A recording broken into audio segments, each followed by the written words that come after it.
go, baby!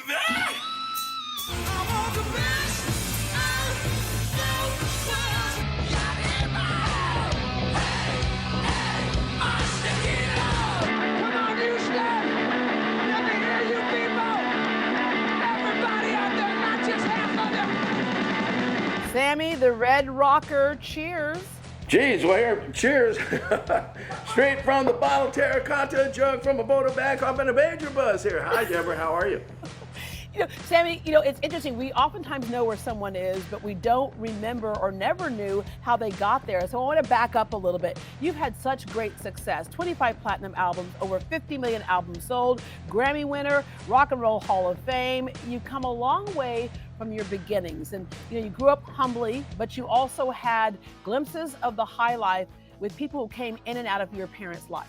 Woo, well, that's a mouthful and that's a long story. You see, I'm old. As you get my age, you start trying to remember things, you get a little confused. But Deborah, my father was the youngest of 13 kids. They were coming across country from Carolina, Kentucky, where they lived. They were farmers, they were field workers. And my dad was born in Crowell, Texas, up in the Midland area when they were picking cotton. And then they moved on to California. And so, he never spent any time in Texas, but he's from there. And my wife's from Austin, so that kind of makes me kind of a Texan now, don't it? You're an honorary Texan. Your dad, hardworking guy, but he got to do things like caddy for Bob Hope. Your grandfather cooked for President Eisenhower and Frank Sinatra.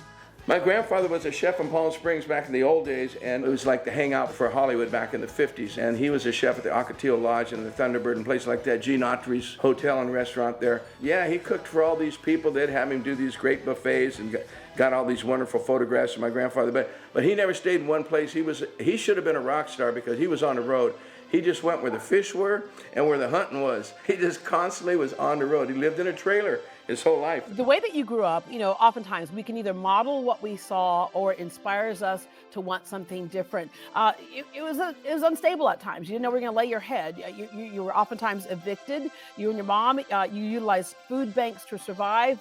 Because of that, a couple of things with you. You have a big charitable heart. We'll talk about that in a second. But also it inspired you to know what you wanted. Well, yeah, I just didn't want to be poor the rest of my life. I was poor the first part of my life. Being poor is not a bad thing if you don't know any better. Like if I all of a sudden was poor now, it would be pretty tough because I know better. But growing up with nothing and just having fun and going camping because you couldn't go anywhere else, you couldn't go on vacations. So my mom would just get us out of the house and take us camping. When my dad would go on a big drunk or something, when he was a bad alcoholic and he was a violent one. So I'm telling you, growing up was so fun, I wouldn't trade it for anything, nothing. If it wasn't for that, I wouldn't be who I am right now. My drive comes from that, Otherwise, I'd have retired when I made my first 50 cents. Our toughest times can teach us our greatest lessons. And of course, you had your mom, and that makes a big difference as well. There's a career-defining moment for you. You thought maybe you'd train to be a boxer like your dad, but then you saw Elvis on TV and the light bulb went off. I didn't do anything about it, but I was very young. I was like, 5 or 6 years old. And my sisters at that time were going nuts, and with their girlfriends, they all came over to our house to watch it. As a great philosopher once said, you ain't nothing but... I'm not even watching Elvis. I'm watching my sister and her girlfriends going nuts. I'm going, well, whatever's making them do that, I want to be that guy. But I didn't do anything about it until I was, about 14. I started singing and playing guitar. I love when you say, I didn't do anything about it until I was about, 14. All right, still very young. Lead singer of Montrose. Your solo career.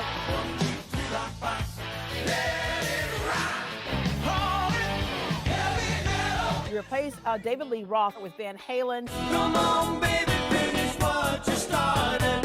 How does it feel when it's love? It's just something you feel together. That happened kind of by accident, but we don't call them accidents. Sometimes we call them God winks. Yeah, that was divine intervention. I had a really nice Ferrari, a 512 Boxer, which I still have, the I Can't Drive 55 video car.